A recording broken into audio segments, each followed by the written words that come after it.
Welcome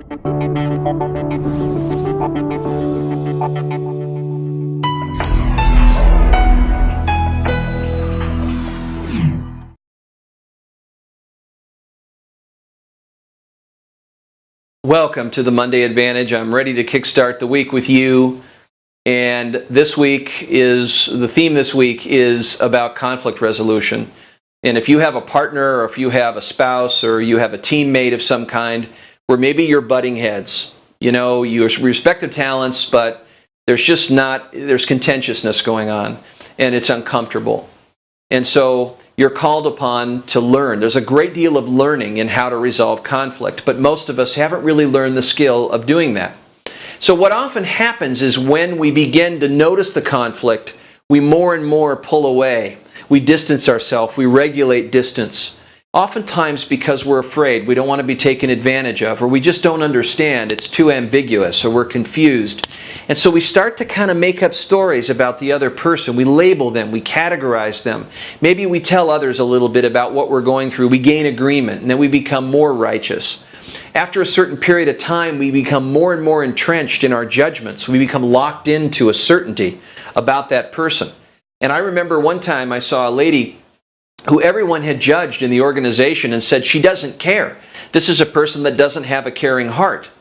And after talking to her, I found out that she did a lot of things that showed that she really did care, but the belief system was so thick from the other side that no one would notice what she was doing. It was totally outside their radar. So how are you committing the same thing? It's all part of us. We fall into our judgments. And then we label another individual and we actually engulf them. We fixate them in an unchangeable system. But what if we were to take a look at our perceptions for a moment? And no, it's not about right or wrong. It's about perceptions and interpretations and expectations. And what if we were willing to come back in, take some personal responsibility and say, hey, this is the story I'm beginning to tell myself about you. And I just got to know, I'm fascinated. I've got to get the full picture. We've had an impasse. I obviously have made some conclusions here.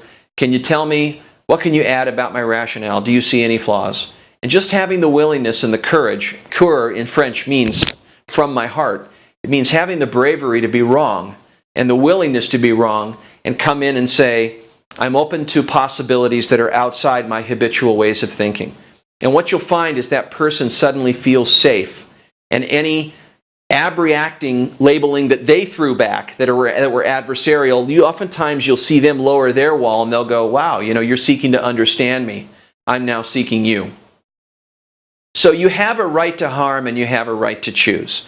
You have a right to fire back and destroy someone because they've gotten inside your ego and they've threatened you, or you have the ability to shift your orientation to more of a third-person compassion and understanding, and really operating from, maybe I don't have the picture, but I'm going to throw out what my mind is telling me and maybe see what that person can tell me back. So I have a fuller picture before I take a position.